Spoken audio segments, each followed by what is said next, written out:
Pieslēdzamies Jākaba ielai, tur jau atrodas mūsu kolēģe Madara Līcīte. Madara, labrīt!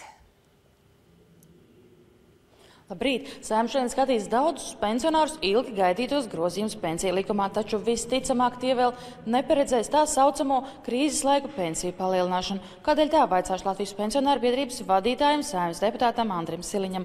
Labrīt! Un sakiet, tad kādēļ tā? Ko tad Saeima īsti šodien skatīs un kad varētu tikt pieņemts lēmums vismaz par tām saucamajām krīzes laiku pensiju palielinājumiem? Situācija ir tāda, ka Saeimas komisija skatot šos te jautājumus ir lūgusi Labklājības ministriju un Finanšu ministriju vēlreiz dot vērtējumu par iesniegtiem priekšlikumiem. Un šobrīd, cik man ir zināms, tā tiks piedāvāts šodien šo jautājumu izskatīšanu izņemt no dienas kārtības un pārcelt uz nākošo ceturtdienu. Protams, vairāk kā 100 000 Latvijas jauno pensionāru gaida šo te krīzes laika koeficientu izmaiņas, jo praktiski tas nozīmē, ka tuvāko gadu laikā viņu pensijas tiks pārreikinātas un tiem, kuri ir pensionējušies 11. un 12. gadā, tas varētu būt diezgan nopietns paaugstinājums pensijām. Vai budžetā šādam paaugstinājumam ir naudas līdzekļi? Un kāds varētu būt tas koeficients, par kuru tās pensijas varētu pieaugt?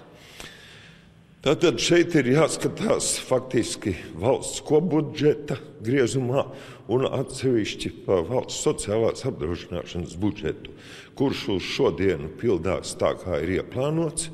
Un praktiski uzkrājums ir tāds, kas atļautu risināt ne tikai šo krīzes laiku koeficientu jautājumu, bet arī risināt jautājumu par pensiju indeksāciju palielinātā apmērā, jo uzkrājums sastāda vairāk kā 370 miljonus eiro.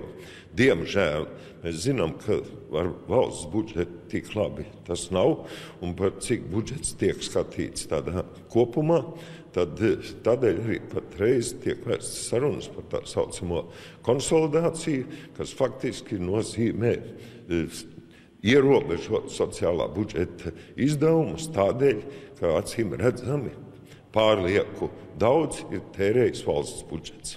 Tas nozīmē arī to, ka uz kādu lielāku procentu pensiju pārrēķinam šo rudeni pensionāri nevar cerēt, bet tas būs līdz šim jau likumā noteiktais mazais koeficientiņš. Jā, tad praktiski pensiju indeksācija sastāv no diviem koeficientiem. Viens ir tā saucamais inflācijas koeficients, un tā mums šobrīd ir maza, tagad tur nekāda pielikuma nav ko gaidīt.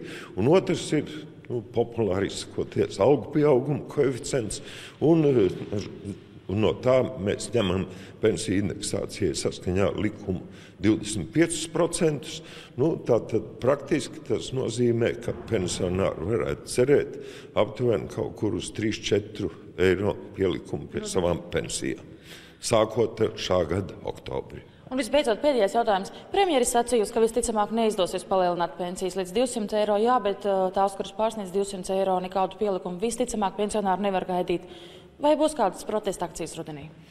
Šobrīd mēs esam organizējuši atbalsta akciju, parakstu vākšanu, atbalstot Labklājības ministrijas izstrādātos priekšlikumus, kuri ir izstrādāti ņemot vērā valsts sociālās apdrošināšanas budžeta reālās iespējas. Ja tas nedos rezultātu, tad tiešām domāsim arī par protesta akcijām. Cits nekas pensionāriem neatliek, kā parādīt, ka mēs esam vairāk kā ceturtā daļa Latvijas iedzīvotāju, un situācija, diemžēl, pasliktinās.